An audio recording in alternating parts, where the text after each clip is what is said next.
Why even so? And now my lady worms chapless and knocked about the mazzard with a sexton spade. Here's fine revolution, and we had to trick to see it. Did these bones cost no more the breeding but to play at loggets with them? Mine ache to think on it. A pickaxe and a spade for and a shrouding sheet. Oh, a pit of clay for to be made, for such a guest is meet.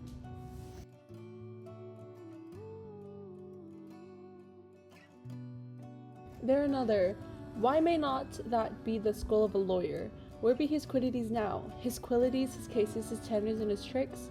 Why does he suffer this mad knave now to knock him about the sconce with a dirty shovel, and will not tell him of his action of battery? This fellow might be his time of a great buyer of land, with his statutes, his recognizances, his fines, his double vouchers, his recoveries. Is this the fine of the fines and the recoveries of his recoveries? To have this fine pate full of fine dirt, will his vouchers vouch him no more of his purchases, and double ones too? Then the length and the breadth of a pair of indentures, the very conveyances of his lands will scarcely lie in this box, and must the inheritor himself have no more, Not a jot more, my lord. Is not parchment made of sheepskins? Aye, my lord, and of calves' skins too. There are sheep and calves which seek out assurance in that. I will speak to this fellow. Whose grave's this, sirrah? Mine, sir.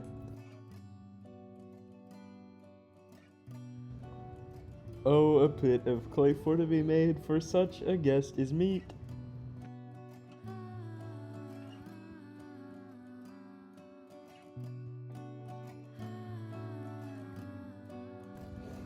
I think it be thine indeed, for thou liest in it. You lie out on it, sir, and therefore 'tis not yours. For my part, I do not lie in it, yet it is mine. Thou dost lie in it, to be in it, and say it is thine. 'Tis for the dead, not for the quick, therefore thou liest. 'Tis a quick lie, sir. 'Twill away again from me to you.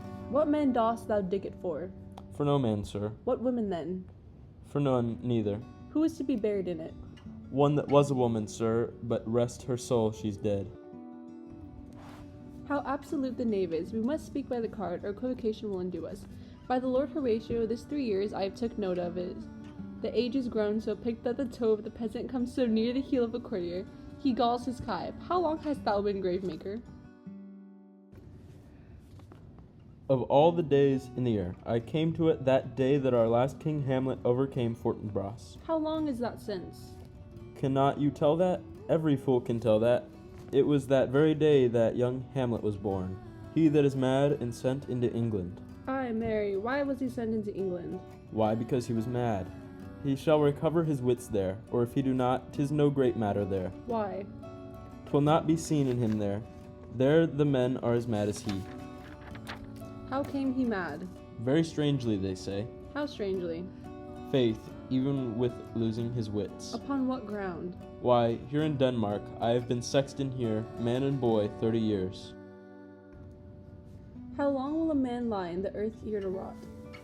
Faith, if he be not rotten before he die, as we have many pocky courses nowadays that will scarce hold the laying in, he will last you some 8 year or 9 year. A tanner will last you 9 year. Why he more than another? Why, sir, his hide is so tanned with his trade that he will keep out water a great while, and your water is a sore decayer of your whoreson dead body. Here's a skull now hath lean you in the earth 23 years. Whose was it? A whoreson mad fellow's it was. Whose do you think it was? Nay, I know not. A pestilence on him for a mad rogue. He poured a flagon of Rhenish on my head once. This same skull, sir, was, sir, Yorick's skull, the king's jester. This? Even on that. Let me see. Alas, poor Yorick, I knew him, Horatio, a fellow of infinite jest, of the most excellent fancy. He hath borne me on his back 1,000 times, and now he hath poured, in my imagination it is. My gorge rises at it. Here hung those lips that I have kissed, I know not how oft. Where be your gibes now, your gambols, your songs, your flashes of merriment that were wont to set the table on a roar? Not one now to mock your own grinning, quite chapfallen. Now you get to my lady's chamber, and tell her, let her paint an inch thick, to this favor she must come. Make her laugh at that. Prithee, Horatio, tell me one thing. What's that, my lord? Dost thou think Alexander looked on this fashion in the earth? Even so. And smelt so? Pah! Even so, my lord. To what base uses we may return, Horatio? Why may not imagination trace the noble dust of Alexander till he find it stopping a bunghole? Tweer to consider too curiously to consider so. No, faith not a jot, but to follow him thither, with modesty enough and likelihood to lead it, as thus: Alexander died, Alexander was buried, Alexander returneth to dust, the dust is earth. Of earth we make loam, and why of that loam whereto he was converted might they not stop a beer barrel? Imperious Caesar, dead and turned to clay, might stop a hole to keep the wind away. Oh, that the earth which kept the world in awe, shall I patch a wall to expel the winter's flaw?